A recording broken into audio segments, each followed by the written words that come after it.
Bugun ko'pchilikni qiynayotgan juda muhim masalani aniq va sodda qilib tushuntirib beraman. Prezident tomonidan ajratiladigan 1,5 million so'mlik yordamni kim olishi mumkin? Buning uchun qayerga murojaat qilish kerak? Qanday hujjatlar kerak bo'ladi? Va eng muhimi, qaysi xatolar sababli odamlar bu pulni ola olmay qolmoqda? Bu ma'lumot faqat bir oilaga emas, juda ko'p fuqarolarga tegishli bo'lishi mumkin. Shuning uchun videoni oxirigacha ko'ring. Hozir aytadigan gaplarim ichida siz yoki yaqinlaringiz uchun kerak bo'ladigan juda muhim joylari bor. Kanalga hoziroq obuna bo'ling, videoga like bosing, chunki men bunday mavzularni oddiy odam tushunadigan tilda hujjatlari va amaliy tartibi bilan tushuntirib boraman. Avvalo bitta narsani aniq qilib olaylik. 1,5 million so'm deganda ko'pchilik buni hamma fuqaroga avtomatik beriladigan pul deb tushunib qoladi. Yo'q, bunday emas. Odatda bunday to'lovlar aniq toifadagi fuqarolar, muayyan ijtimoiy holatdagi oilalar, yoshlar, ayollar, ishsizlar, kam ta'minlanganlar yoki maxsus dasturga kiritilgan shaxslar uchun ajratiladi. Ya'ni pul bor, imkoniyat bor. Lekin uni olish uchun sizning holatingiz belgilangan mezonlarga tushish kerak. Oldin qanday edi? Oldin ko'p yordamlar bo'yicha odamlar mahallaga borardi, mahalla raisi yoki mas'ul xodimdan so'rardi. Keyin ro'yxat shakllantirilardi. Ba'zi joylarda ma'lumotlar qo'lda yig'ilar, ba'zan bir oilaning haqiqiy ahvoli yetarlicha ko'rinmasdi. Kimdir haqiqatan muhtoj bo'lsa ham hujjat topshirishni bilmagani uchun chetda qolib ketardi. Kimdir esa o'z vaqtida murojaat qilmagani uchun ro'yxatga kirmasdi. Natijada odamlar orasida pul bor ekan, lekin bizga tegmadi. Falonchi oldi, men olmadim. Kimga beriladi o'zi degan savollar ko'payardi. Hozir esa tartib ancha raqamlashtirilgan. Ko'plab ma'lumotlar elektron bazalar orqali tekshiriladi. Oilaning daromadi, ish joyi, pensiya yoki nafaqa olishi, farzandlari soni, mulki, avtomobil kreditlari, ro'yxatda turgan manzili, ijtimoiy himoyaga muhtojligi kabi jihatlar turli tizimlar orqali solishtiriladi. Bu nimani anglatadi? Bu shuni anglatadiki, endi faqat men qiynalganman deyishning o'zi yetmaydi. Sizning holatingiz hujjat va elektron ma'lumotlar bilan ham tasdiqlanishi kerak. Men birinchi navbatda kam ta'minlangan oilalarga, ish topishda qiynalayotgan yoshlarga, farzand tarbiyasi bilan band bo'lgan ayollarga, nogironligi bo'lgan shaxslarga, boquvchisini yo'qotgan oilalarga, vaqtincha daromadsiz qolgan fuqarolarga va ijtimoiy yordamga ehtiyoji bor oilalarga bu mavzuga jiddiy qarashni maslahat beraman.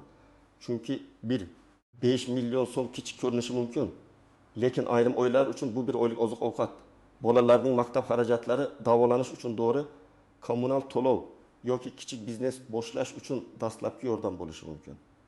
Masalan, bir oilani olaylik. Oilada ota vaqtincha ishsiz, ona uyda 2 nafar kichik farzand bilan o'tiribdi. Ularning doimiy oylik daromadi yo'q. Faqat vaqti bilan kunlik ish topiladi. Bunday oilada har oy xarajat bor: non, un, yog', elektr, gaz, bolalarning kiyimi, maktab yoki bog'cha xarajatlari. Agar ular haqiqatan kam ta'minlangan sifatida tan olinsa yoki tegishli dasturga kiritilsa, 21 million so'mlik yordam juda katta yengillik beradi. Lekin bu oilaning xatosi shunda bo'lishi mumkin. Ular mahallaga borib og'zaki aytadi, lekin ariza yozmaydi, hujjat bermaydi. Elektron tizimda ma'lumoti yangilanmagan bo'ladi. Natijada ularning holati ko'rinmay qoladi. Yana bir misol. 23 yoshli yigit oligoni tugatgan, lekin ish topa olmayapti. U tadbirkorlik qilishni xohlaydi. Masalan, telefon ta'mirlash, sartaroshlik, tikuvchilik, onlayn savdo yoki xizmat ko'rsatish bilan shug'ullanmoqchi. Ayrim dasturlarda yoshlarga kasb o'rganish, asbob uskuna olish, bandlikka ko'maklashish yoki bir martalik moddiy yordam berish nazarda tutilgan bo'lishi mumkin. Lekin yigit faqat internetda prezident puli berilarkan degan gapni eshitib yuraversa, hech narsa bo'lmaydi. U bandlik bo'limiga, yoshlar ishlari agentligiga, mahalladagi yoshlar yetakchisiga yoki Maypegov uz orqali tegishli xizmatga murojaat qilishi kerak. Shunda uning ehtiyoji rasmiy qayd etiladi.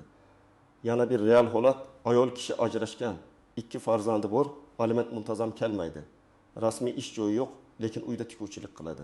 U ba'zan men uyda pul topyapman, menga yordam bermaydi deb o'ylaydi. Aslida masala shunchaki ishlash yoki ishlamaslikda emas. Oilaning umumiy daromadi, ehtiyoji, bolalarning holati, yashash sharoiti va hujjatlarida. Agar daromad yetarli bo'lmasa va u tegishli mezonlarga tushsa, yordam olish imkoniyati bo'lishi mumkin. Buning uchun aliment bo'yicha ma'lumot, farzandlar tug'ilganlik guvohnomasi, nikoh bekor qilingani haqidagi hujjat, yashash manzili va daromad holatini tasdiqlovchi ma'lumotlar kerak bo'ladi. Endi kimlar bu to'lovga umid qilib vaqtini behuda sarflamasligi kerakligini ham ochiq aytaman. Agar oilaning rasmiy daromadi yetarli bo'lsa, bir nechta qimmat avtomobil yoki katta mulk mavjud bo'lsa, oila a'zolari barqaror ishda ishlasa, bank kartalarida doimiy katta aylanma bo'lsa, bunday holatda ijtimoiy yordam olish ehtimoli past bo'ladi. Chunki davlat yordami avvalo ehtiyojmandlarga yo'naltiriladi. Masalan, oilada xotin ikkalasi ham doimiy ishlaydi. Umumiy oylik daromadi hech 10 million so'm, uy-joyi bor, avtomobili bor. Bunday oila hamma olayapti. Men ham olay deb murojaat qilsa, tizim ularning daromadini ko'radi. Bu yerda rad javobi kelishi tabiiy.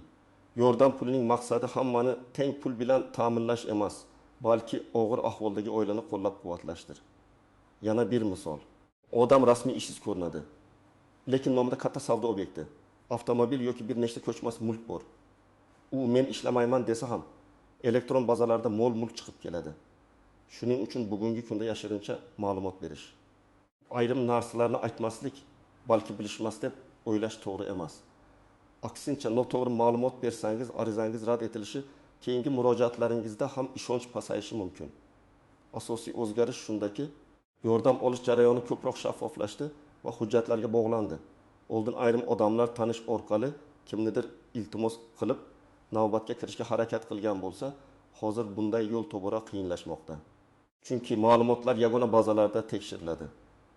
Fuqaroning pasport ma'lumoti, JSH raqami, ro'yxatdagi manzili, oilaviy tarkibi, daromad manbalari, nafaqa yoki stipendiyasi, bandlik holati tizimda ko'rinadi. Bu yaxshi tomonlama nimani beradi? Haqiqatan muhtoj odamning imkoniyati oshadi. Chunki u ariza bersa, hujjatlari joyida bo'lsa, mas'ul tashkilotlar uning holatini tekshiradi. Yomon tomoni nimada? Hujjatlari tartibsiz odam qiynaladi. Masalan, odam boshqa viloyatda yashaydi, lekin ro'yxati eski manzilda qolgan. Oila tarkibi bazada noto'g'ri ko'rsatilgan. Farzand tug'ilgan, lekin ayrim ma'lumotlar yangilanmagan. Nikoh rasmiylashtirilmagan yoki ajrim hujjati olinmagan. Bunday mayda ko'ringan narsalar yordam masalasida katta muammo bo'lishi mumkin. Shuning uchun men doim aytaman, yordam olishdan oldin hujjatlaringizni tekshiring. Pasport yoki ID karta amal qiladimi? JSH to'g'rimi? Yashash manzili mosmi? Bolalar hujjati joyidami? Nikoh yoki ajrim hujjatlari bormi? Nogironlik bo'lsa guvohnoma amal qiladimi? Ishsiz bo'lsangiz bandlik organida ro'yxatga olinganmisiz? Mana shu oddiy tekshiruvlar pulni olish yoki ololmaslik masalasini hal qilib qo'yishi mumkin. Aniq dastur nomi, hudud va vaqtga qarab farq qilishi mumkin. Shuning uchun men buni umumiy tartibda tushuntiraman. 1. 5 million so'mlik yordam ko'pincha bir martalik moddiy yordam. Ijtimoiy qo'llab-quvvatlash, bandlikka ko'maklashish, yoshlar yoki ayollar daftaridagi fuqarolarga yordam. Kasb-hunar o'rganish yoki zarur xarajatlarni qoplash shaklida bo'lishi mumkin. Agar siz kam ta'minlangan oila sifatida ijtimoiy himoya yagona reyestriga kiritilgan bo'lsangiz, sizda ayrim yordam turlariga murojaat qilish imkoniyati bo'ladi. Agar siz yoshlar daftari, ayollar daftari, temir daftar yoki boshqa ijtimoiy ro'yxatlarda bo'lsangiz, sizning ehtiyojingiz alohida ko'rib chiqilishi mumkin. Lekin bu ro'yxatda bo'lish ham avtomatik pul tushadi degani emas. Sizning arizangiz, ehtiyojingiz va ajratiladigan mablag' mavjudligi ko'rib chiqiladi. Masalan, ayollar daftarida turgan ayol tikuv mashinasi olish uchun yordam so'rashi mumkin. 20 million so'm to'g'ridan to'g'ri naqd pul sifatida emas, ba'zan mahsulot, xizmat, o'quv kursi yoki asbob-uskuna xarajatini qoplash ko'rinishida berilishi mumkin. Bu juda muhim. Ko'pchilik menga karta orqali pul tushadi deb kutadi. Lekin ayrim dasturlarda maqsadli yordam beriladi. Masalan, o'quv kursi puli to'lanadi. Kerakli uskuna olib beriladi yoki ma'lum xizmat haqqi qoplanadi. Yoshlar bo'yicha ham shunday. Agar yosh fuqaro ishga joylashmoqchi bo'lsa, kasb o'rganmoqchi bo'lsa, o'zini o'zi band qilmoqchi bo'lsa, murojaat qilishi mumkin. Lekin menga shunchaki pul kerak deb yozilgan ariza kuchsiz bo'ladi. Arizada maqsad aniq bo'lishi kerak. Masalan, sartaroshlik faoliyatini boshlash uchun asboblar kerak. Kompyuter savodxonligi kursiga qatnashishim kerak. Tikuvchilik faoliyatimni yo'lga qo'yish uchun tikuv mashinasi olishga yordam so'rayman. Maqsadi aniq bo'lsa, mas'ul odam ham vaziyatni baholashi osonlashadi.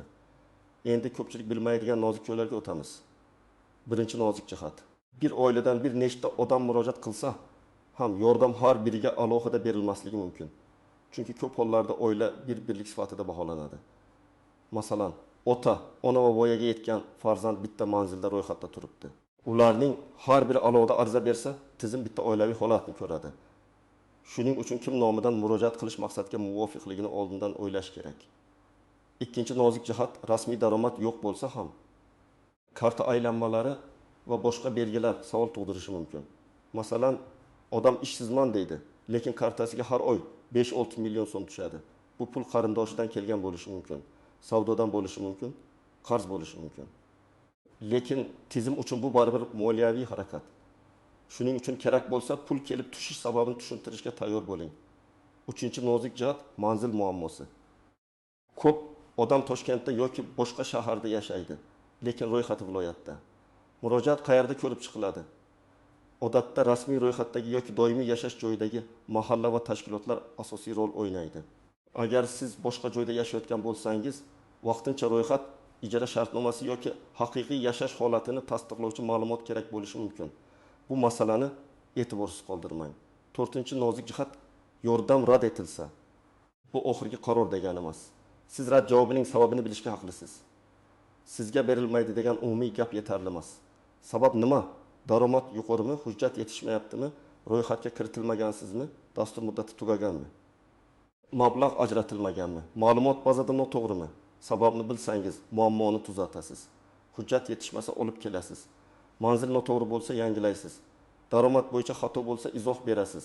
5-nozik jihat. Ayrim firibgarlar shu mavzudan foydalanadi. İlbi bu milyonunu olib beraman. Prezident puli chiqdi. Plastik raqamingizni bering. Kod keldi, ayting. Oldindan xizmat haqi to'lang degan gaplarga ish olmang. Davlat yordamini olish uchun hech kimga karta parolini, SMS kodini, bank ilovasi kodini bermaysiz. Rasmiy murojaat mahalla, hokimlik bandlik bo'limi, ijtimoiy himoya organlari, yoshlar ishlari agentligi yoki Maytontakov bu kabi rasmiy kanallar orqali bo'ladi. SMS kod so'ragan odam yordam bermaydi. Aksincha pulingizni olib qo'yishi mumkin. Endi eng kerakli joyi nima qilish kerak? Men sizga ketma-ket amaliy yo'lni aytaman. Birinchi qadam. Holatingizni aniqlang. Siz qaysi toifaga kirasiz? Kam ta'minlangan oilamisiz? Ishsizmisiz? Yoshlar ro'yxatiga kirasizmi? Ayollar daftariga muhtojmisiz? Nogironlik holati bormi? Bo'g'uvchini yo'qotganmisiz? Farzandlaringiz ko'pmi? Daromadingiz yetmayaptimi? Buni aniq bilmasdan murojaat qilsangiz, arizangiz umumiy bo'lib qoladi. Ikkinchi qadam, mahallaga boring. Mahalladagi hokim yordamchisi, xotin-qizlar faoli, yoshlar yetakchisi yoki ijtimoiy xodim bilan gaplashing. Lekin faqat og'zaki gap bilan cheklanib qolmang. Mening holatim bo'yicha qaysi dasturga murojaat qilsam bo'ladi? Ariza yozish tartibi qanday? Qanday hujjatlar kerak deb aniq so'rang. Agar imkon bo'lsa, arizangiz qabul qilingani tasdiqlovchi qayd yoki ro'yxat raqamini so'rang. Uchinchi qadam, hujjatlarni tayyorlang. Odatda ID karta yoki pasport, she'r, oilaviy tarkib haqida ma'lumot, farzandlarning tug'ilganlik guvohnomasi, nikoh yoki ajrim hujjati, daromad haqida ma'lumot, ishsizlik holatini tasdiqlovchi ma'lumot, nogironlik bo'lsa tegishli guvohnoma, bank karta rekvizitlari, yashash manzili bo'yicha hujjatlar kerak bo'lishi mumkin. Har bir dasturda ro'yxat farq qiladi. Shuning uchun aynan sizga kerak bo'lganini mas'ul tashkilotdan aniqlang. To'rtinchi qadam, ariza aniq yozing. Men odamlarning eng katta xatosini ko'p ko'raman. Arizada yordam berishingizni so'rayman deb yozishadi. Tamom, bu yetarli emas. Arizada kimligingiz, oilaviy holatingiz, daromadingiz, muammo nimada ekani, nima uchun yordam kerakligi va yordamni nima maqsadda ishlatishingiz aniq yozilishi kerak. Masalan, men 2 nafar voyaga yetmagan farzandim bilan yashayman. Doimiy ish joyim yo'q, aliment muntazam kelmaydi. Tikuvchilik orqali daromad topishim uchun tikuv mashinasi olishda 1 million so'm miqdorida amaliy yordam so'rayman. Mana bunday ariza ancha tushunarli. 5-qadam, elektron murojaat imkoniyatini tekshiring. MyKaynGov.uz mahalliy hokimlik sayti, ijtimoiy himoya milliy agentligi kanallari, bandlik vazirligi yoki yoshlar ishlari agentligining rasmiy sahifalarini kuzating. Ba'zi xizmatlar onlayn ariza orqali ham bo'lishi mumkin. Lekin onlayn ariza topshirganda ham ma'lumotlarni xatosiz kiriting. Telefon raqamingiz ishlaydigan bo'lsin, karta raqami o'zingizga tegishli bo'lsin, pasport ma'lumotini noto'g'ri yozmang. 6-qadam, javobni kuting va nazorat qiling. Ariza topshirdingiz, keyin jim kutib o'tirmang. Belgilangan muddat o'tgach, murojaatingiz qaysi bosqichda ekanini so'rang. qabul qilinganmi, o'rganilyaptimi, komissiyaga chiqarildimi, rad etildimi, qo'shimcha hujjat kerakmi? Juda ko'p holatda odamga qo'shimcha hujjat kerak bo'ladi, lekin u bilmay yuradi. Natijada ariza yopilib ketishi mumkin. 7-qadam rad javobi bo'lsa, yozma sababini oling. Agar siz haqiqatan ehtiyojmand bo'lsangiz, lekin rad etilgan bo'lsangiz, sababini bilib qayta murojaat qiling. Agar ma'lumot bazasida xato bo'lsa, tuzattiring. Agar daromad noto'g'ri ko'ringan bo'lsa, izoh bering. Agar siz tegishli daftarga kiritilmagan bo'lsangiz, avval shu ro'yxatga kiritilish tartibini so'rang. O'z haqqingizni talab qilish madaniyatli va qonuniy bo'lishi kerak. Men eng ko'p uchraydigan xatolarni alohida aytib o'taman. Birinchi xato mish-mish bilan yurish. Telegramda kimdir yozgan. Qo'shni aytgan, qarindosh eshitgan degan gaplar bilan ish bitmaydi. Rasmiy manbadan tekshiring. Ikkinchi xato, kechikish. Ayrim dasturlarda muddat bo'ladi. Ro'yxat shakllanadi, mablag' ajratiladi, keyingi bosqichga o'tiladi. Siz bir oy kechiksangiz, mablag' tugadi degan javob eshitishingiz mumkin. Uchinchi xato, hujjatlarni e'tiborsiz qoldirish. Pasport muddati o'tgan, karta boshqa odam nomida, bolar hujjati yo'q, ajrim rasmiy emas, ro'yxat boshqa joyda.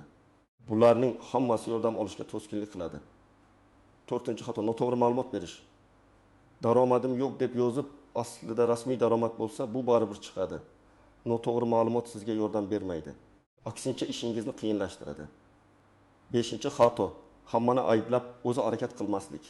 Tizimda kamchilik bo'lishi mumkin. Ayrim joylarda tushuntirish yetarli bo'lmasligi mumkin.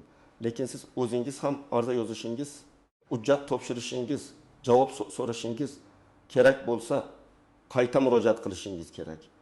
Demak, 20 million so'mlik prezident yordami yoki shunga o'xshash ijtimoiy qo'llab-quvvatlash imkoniyatlari hammaga avtomatik beriladigan pul emas.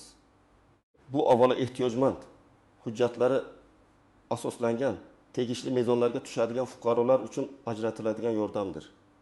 Uni olish uchun siz o'z holatingizni aniq ko'rsatishingiz, mahalla yoki tegishli tashkilotga murojaat qilishingiz, kerakli hujjatlarni yig'ishingiz, arizani to'g'ri yozishingiz va jarayonni nazorat qilishingiz kerak. Men sizga maslahat beraman. Bugun hujjatlaringizni tekshiring, mahallangizdagi mas'ul xodimga boring. Qaysi dastur sizga mos kelishini so'rang va arizani rasmiy tartibda topshiring. Hech kimga SMS kod bermang, oldindan pul to'lamang, firibgarlarga ishonmang. Faqat rasmiy yo'l bilan harakat qiling. Agar siz yoki tanishingiz bir 5 million so'mlik yordam, ijtimoiy nafaqa, yoshlar yoki ayollar daftaridagi qo'llab-quvvatlash bo'yicha murojaat qilgan bo'lsangiz, izohlarda tajribangizni yozib qoldiring. Qaysi hududdansiz, qanday hujjat so'rashdi? Javob qancha vaqtda keldi? Boshqalarga ham foydasi tegadi.